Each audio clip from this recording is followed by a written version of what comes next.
राष्ट्रीय दृष्टिहीन संघ के मंच पर आयोजित इस स्मृति व्याख्यान माला में मुझे सहभागिता करने का सौभाग्य प्रदान हुआ। मेरे स्वयं का दृष्टिहीन संघ के साथ और समाज के साथ में संपर्क लगभग 30 वर्ष से ज्यादा का है। 1990 में ब्लाइंड रिलीफ एसोसिएशन के श्री लाल अडवाणी जी, उनके साथ में मेरा काफ़ी समय साथ में बिताने का मुझे संयोग मिला था। मैं शिक्षण प्राप्त कर रहा था उस समय, और अगर ये कहा जाए कि आपको अच्छी अंग्रेजी सीखनी है तो लाल अडवाणी जी से बड़ा शिक्षक कोई नहीं होगा, ये उसी कहते हैं। तो जहाँ भी कुछ भी ज्ञान प्राप्त करने की आवश्यकता होती थी अंग्रेजी में, तो मैं उनके पास पहुंच जाता था। बड़े सरल स्वभाव के और हमेशा सबकी सहायता करने को तैयार रहते थे। उसी समय पे मेरा परिचय आदरणीय जवाहरलाल कोल जी से भी हुआ था, जिनके बारे में अभी बताया गया कि इस संस्था की स्थापना भी उनके द्वारा हुई। श्री जवाहरलाल कोल जी के साथ हमारा संपर्क आगे भी चला। आदरणीय रुंगटा जी के नाम को मैंने सुना था, ये कार्य कर रहे हैं, इनके संघर्ष चल रहे हैं। ये लाल अडवाणी जी के पास में कई बार ऐसे पत्रक बनने आते थे, मुझे ध्यान है, जो इस संस्था के फेवर में, सपोर्ट में या एडमिनिस्ट्रेशन को भेजने के लिए तैयार होते थे। तो वहां से मुझे नाम आपका सुनने को भी मिलता था। आज मुझे ये सौभाग्य मिला है कि आपके दर्शन भी हो रहे हैं और आपके साथ इस कार्यक्रम में सहभागिता का सौभाग्य भी प्राप्त हो रहा है। सर्वप्रथम मंचासीन श्री संतोष कुमार रुंगटा जी, बहन कुसुमलता मलिक जी और प्रोफेसर नीरा अग्निहोत्री जी, आप सबकी उपस्थिति को मैं नमन करता हूं। और यहाँ उपस्थित समस्त सुधीजन बंधु भगिनी, सर्वप्रथम मैं आप सबका आभार प्रकट करता हूँ कि इस सुंदर संगोष्ठी में मुझे सहभागी होने का सौभाग्य प्राप्त हुआ। जब मुझे एक सूचना मिली थी कि इस कार्यक्रम में मुझे उपस्थित होना है, तो मेरे लिए एक सुखद आश्चर्य भी था, और मैं ये सोचकर आया था कि इस कार्यक्रम में बड़ा आनंद रहेगा। विषय बड़ा आसान सा मिला है मुझे, और इस विषय पर चर्चा को आगे बढ़ाना और बताना बड़ा ही सुगमता से हो जाएगा। पर यहाँ आने के बाद, अपने से पूर्व के वक्ताओं को सुनने के बाद मेरी कठिनाई बढ़ती है। अभी आदरणीय रुंगटा जी बता रहे थे कि प्रत्येक सफलता असफलता एक चुनौती लाती है। आपके वक्तव्य चल रहे थे और मुझे कुछ ना कुछ नोट्स बनाने का मन में आ रहा था कि भाई जो मैंने सोचा है या जो कहने जा रहा हूँ वो तो अब बिल्कुल निरस्त सा लग रहा है। ऐसी ही स्थिति मुझे लगता है कि बहन नीरा अग्निहोत्री जी की भी है। आप दोनों के द्वारा दिए गए हम सबको जो व्याख्यान है, वो अपने आप में हमारे लिए आगे भविष्य में कभी भी प्रत्येक कार्यक्रम में प्रस्तुतिकरण में बहुत सहायक होंगे, मेरा ऐसा मानना है। आज सुबह हम लोग समाचार पढ़ रहे थे, 3 व्यक्तियों को, 3 विभूतियों को नोबेल पुरस्कार दिया गया है। डैरोन एसिमोग्लू, साइमन जॉनसन और जेम्स रॉबिन्सन को। और तीनों को ये नोबेल पुरस्कार इकोनॉमी विषय में दिया गया है। और इनका जो सब्जेक्ट था, वो सब्जेक्ट था संस्थाओं के निर्माण और समृद्धि पर इकोनॉमिक शोध, ये विषय पर उनको ये सम्मान मिला है। और उनका जो जिस्ट था वो ये बता रहा था कि जो नेशन है, जो संस्थाएं हैं, उनके ग्रोथ जो है और उस ग्रोथ में जो इम्बैलेंस है उसके पीछे सिर्फ ज्योग्राफिकल रीजंस नहीं है। ज्योग्राफिकल रीजंस के साथ में कल्चरल रीजंस एग्जिस्ट करते हैं और वो ज्यादा ऊपर हैं। मेरा तो ये मानना है कि हम इस विषय पर हमारी ऐसी सोच बहुत समय से रही है। ना सिर्फ कल्चरल रीजंस होते हैं, इस सब के साथ में सिविलाइजेशंस रीजंस होते हैं जो कि इस इम्बैलेंस को हमारे सामने प्रस्तुत करते हैं।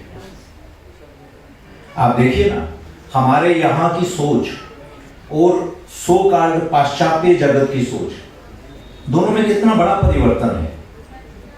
हमारे यहाँ की सोच होती है सर्वे भवन्तु सुखिनः, हम अपने से पहले दूसरे की चिंता करते हैं, और पाश्चात्य जगत की सोच में ये नहीं है। कॉलोनाइजेशंस वो अपना अधिकार समझते हैं, अपना राइट समझते हैं, और उस कॉलोनाइजेशन के बल पर उन्होंने अपनी इकोनॉमिक ग्रोथ को बिल्ड किया। ये हमारे सबके सामने है। हम अगर देखें, इस सत्य को हम सबको पहचानने की आवश्यकता है। ये वही सभ्यताएं हैं, ये वही सिविलाइजेशंस हैं जो अपने आप को कहती तो हैं कि हम विश्व की सबसे समृद्ध डेमोक्रेसी हैं, हम समस्त समाज के राइट्स को, इक्वालिटी को सर्वोप्रिय मानती हैं, पर वही संस्थाएं, वही देश, वही राष्ट्र, मैं बात कर रहा हूं यूनाइटेड स्टेट्स ऑफ अमेरिका की, जिसके पहले 12 राष्ट्रपतियों में से 10 राष्ट्रपतियों के पास ऑफिशियली स्लेव्स थे, गुलाम थे उनके पास।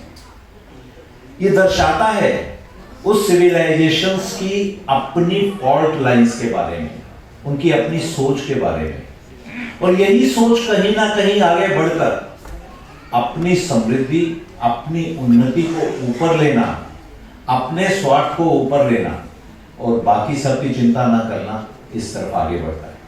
अभी हमें बताया गया कि स्त्रियों के साथ में हमेशा भेदभाव रहा। ये सत्य है, स्त्रियों के साथ भेदभाव रहा, पर वो भारत में नहीं था।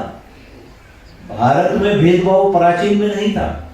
ये भेदभाव हमें देखने को मिलता है पाश्चात्य सभ्यता में, ये भेदभाव मिलता है बाकी सब जगह।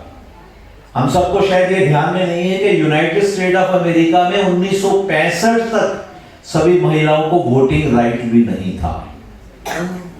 जो अपने आप को सबसे एडवांस्ड डेमोक्रेसी कहते हैं, वो महिलाओं को बराबर वोटिंग राइट भी देने को तैयार नहीं थे। भारत में संविधान 1947 में बना, कहीं पर यह विषय ही नहीं था कि हमने महिलाओं को वोटिंग राइट नहीं देना या उनका राइट कम होगा।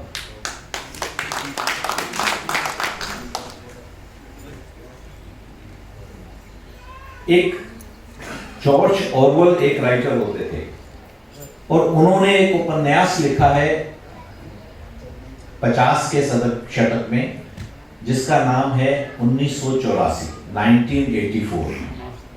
मुझे लगता है हम में से कुछ लोगों ने इसको पढ़ा होगा। पुस्तक का नाम न्यूमेरिकल 1984 है। 1950 में यह पुस्तक लिखी गई थी। एक पुस्तक ये एक डिक्टेटर के बारे में है। वो डिक्टेटर अपने यहाँ पर किस तरीके से उस राज में अपना राज चलाता है, इसके बारे में ये पुस्तक लिखी गई है। कभी समय मिले तो हमें इस पुस्तक को पढ़ना चाहिए। उस पुस्तक की जिस्त यही है, वो डिक्टेटर बुलाता है और बुलाकर कहता है कि सारे इतिहास को बदलना है, इसको पुनर्लेखन लिखने की आवश्यकता है। क्यों आवश्यकता है? क्योंकि मुझे भविष्य बदलना है और मुझे भविष्य ऐसा बनाना है जिसमें सिर्फ मैं ही पहचाना जाऊंगा, सिर्फ मेरा राज ही पहचाना जाएगा। To change the future, to create the future, we have to rewrite the history. That is the slogan of this book 1984. कभी समय मिले तो हमको इसको पढ़ना चाहिए। और कमोबेश वही स्थिति अंग्रेजों की रही। हमारे यहाँ मुगल आए थे, मुगलों ने आकर, मुसलमानों ने आकर यहाँ की संस्थाएं समाप्त की। इस्लाम ने संस्थाओं को समाप्त करने का कार्य किया, पर अंग्रेजों ने एक नया इकोसिस्टम बनाने का काम किया। उन्होंने बड़े सिस्टमैटिक ढंग से हमारे यहाँ की प्रत्येक कार्य प्रणाली को, प्रत्येक इकोसिस्टम को कैसे परिवर्तित करना है, इसके बारे में कार्य करना प्रारंभ किया। एक सेंटर बनाया गया था 1910 में, study centre for Indic studies. इस सेंटर ने 25 से 30 वर्ष तक पूरा संकलन किया, पूरा कार्य निकाला और कार्य प्रारंभ कर दिया गया, भारत का अहिंदूकरण कैसे करना है। सबसे पहला कार्य किया गया, जैसा अभी बहन जी ने बताया, कि आर्य इन्वेजन थ्योरी को क्रिएट किया गया, जो कहीं भी एग्जिस्ट नहीं करती थी। अभी भी स्टडीज के अंदर आज ये माना जा रहा है कि आर्यन इन्वेजन नहीं है, सिर्फ ट्रांसमिशन है, माइग्रेशन है। आज से 10 वर्ष पहले तक इसको इन्वेजन पॉलिसी करके कहते थे। हमारी अपनी सोसाइटी के अंदर, हमारे अपने देश के अंदर, हमारे राष्ट्र में क्या क्या फॉल्ट लाइन बन सकती हैं, इसकी तरफ कार्य करना प्रारंभ किया गया। हम सब जानते हैं हमारा संघर्ष काल रहा, जिसके अंदर अनेक कुरीतियां हमारे में आ गई। हमारे यहां पर सती प्रथा नहीं होती थी। सती प्रथा क्यों प्रारंभ करनी पड़ी? हमारे यहाँ बाल विवाह नहीं होते थे। बाल विवाह क्यों आए? हमारे यहाँ ऊंच नीच भेदभाव नहीं होता था। हमारे यहाँ पर किसी ने ये नहीं सुना था कि ये वाला काम सिर्फ भंगी करेंगे। असल में तो भंगी किनको कहते हैं, ये भी अभी आज तक हम लोगों को नहीं ध्यान में है। भंगी उनको कहा जाता है जिन्होंने कि धर्म परिवर्तन करना नहीं माना, अपना मान भंग करना स्वीकार किया, उनको भंगी कहा जाता है। असल में तो वो ज्यादा बड़े धार्मिक हैं, वो धर्म योद्धा हैं हमारे मुकाबले। ये सच्चाई है। जब मुगल आए तो उनको यहाँ पर उनका जीवन शैली ऐसी रहती थी कि उस जीवन शैली के अंदर उनको सफाई करने के लिए लोगों की आवश्यकता है। उन लोगों को कहा गया ये सारे कार्य आप करेंगे, अगर नहीं करेंगे तो धर्म परिवर्तन करिए। उन्होंने वो कार्य करना स्वीकार किया, अपने मान को भंग करना स्वीकार किया, इसीलिए उनको भंगी कहा गया। हमारे लिए आदर्श होने चाहिए, वो नीच नहीं है। हमारे यहाँ बाल विवाह क्यों आया? हमारी बिटिया बड़ी होती थी, बिटिया को उठाकर ले जाते थे। ये हमारी सभ्यता में नहीं था। हमारे यहाँ नारी की पूजा होती है। अभी ही हमने कन्या पूजन किया है, देवी पूजन किया है। हमारे यहाँ पर कभी भी नारियों को सर्वप्रिय मानने की परिपाटी रही है, पर इनके यहाँ ऐसा नहीं है। ये उठाकर ले जाते थे बेटियों को, इसलिए छोटी आयु में विवाह करना पड़ा। हमें विवाह भी रात को करने पड़े। हमारे यहाँ रात को विवाह करने की परिपाटी नहीं है। शुभ मुहूर्त हमारे यहाँ सुबह होता है। आज भी दक्षिण भारत में आप जाएंगे तो विवाह सुबह ही होंगे। क्यों? क्योंकि वहां पर इन मुगलों का असर नहीं पहुंचा। यहाँ विवाह होता है, विवाह होते ही हमारी बिटिया को डोली से उठा के ले जाएंगे बहू को। किस लिए? हमारे मान को भंग करने के लिए हमें रात को विवाह करना पड़ा, और अंधेरे के अंदर ही हम अपनी बिटिया को उसके अपने ससुराल में छोड़ देंगे। इस कार्य को करना पड़ा। सती प्रथा हमें क्यों करनी पड़ी? जब वीर गति प्राप्त करते थे तो उसके तुरंत बाद में हमको ये चिंता होती थी कि हमारा शील भंग तो नहीं होगा। इसके लिए हमें सती प्रथा को लाना पड़ा। जिन लोगों ने विभाजन की विभीषिका देखी है वो लोग जानते हैं कि किस तरीके से पाकिस्तान, आज का जो पाकिस्तान है, वहां से आना पड़ा परिवारों को। मैं स्वयं एक ऐसे परिवार को जानता हूं जिनको विभाजन के समय पर लाहौर से आते समय अपने परिवार की माता और 2 बेटियों को स्वयं अपने हाथ से कुएं में फेंक कर आना पड़ा। तो ये ऐसी स्थिति थी। इन स्थितियों के कारण हमारे यहाँ कुरीतियां आई। हमें जैसे ही स्वतंत्रता मिली थी, इन कुरीतियों को हमने दूर करना शुरू कर दिया। ये कुरीतियां समाप्त हो गई। सामाजिक समरसता एक ऐसी कुरीति रह गई जो पूर्णतः समाप्त नहीं हुई है। विश्व हिंदू परिषद इस तरफ सतत कार्य कर रहा है। ऐसे ही अनेकानेक कार्य हमें अपनी स्वाधीनता के साथ में करने की आवश्यकता है। हमें स्वाधीनता मिली थी, पर जिसको कहा जाए ये पूर्णतः स्व का शासन हो, वो नहीं आया। वही तो लोग थे शासन में जो पहले से थे। अंग्रेज चले गए, काले अंग्रेज को छोड़ दे, जो ना तो भारत की सभ्यता को जानते थे, ना भारत की संस्कृति को पहचानते थे और ना भारतीय मूल्यों की आवश्यकताओं को समझते थे। आंदोलन चला 1965 का 2 रक्षा का। पंडित नेहरू के पास में संत गए हैं, तो पंडित नेहरू जो स्वयं बीफ खाते थे, उनको क्या चिंता थी? उन्होंने उस आंदोलन को कुचलने का आदेश दे दिया। परिणाम ये हुआ कि सैकड़ों की संख्या में संतों की हत्या हुई। ऐसा शासन हमारे सामने था। उस शासन को इतिहास के संकलन की या इतिहास को ठीक करने की कभी आवश्यकता लगी नहीं। जैसा मैंने आपको बताया, पुस्तक 1984, उसी तरीके से हमें अपने इतिहास को ठीक करने की आवश्यकता है। इतिहास की इन गलतियों को सुधारने की आवश्यकता है। ये बताने की आवश्यकता है इस युवा पीढ़ी को कि हमारा सही इतिहास वो नहीं है जो आपकी पाठ्य पुस्तकों में है। सही इतिहास वो है जो हमारे पुराणों में है, जो हमारे ग्रंथों में है और जिस ज्ञान को हमारे स्व आधारित परिवार की प्रणाली के द्वारा, हमारे पूर्वजों के द्वारा आगे बढ़ाया जाता है।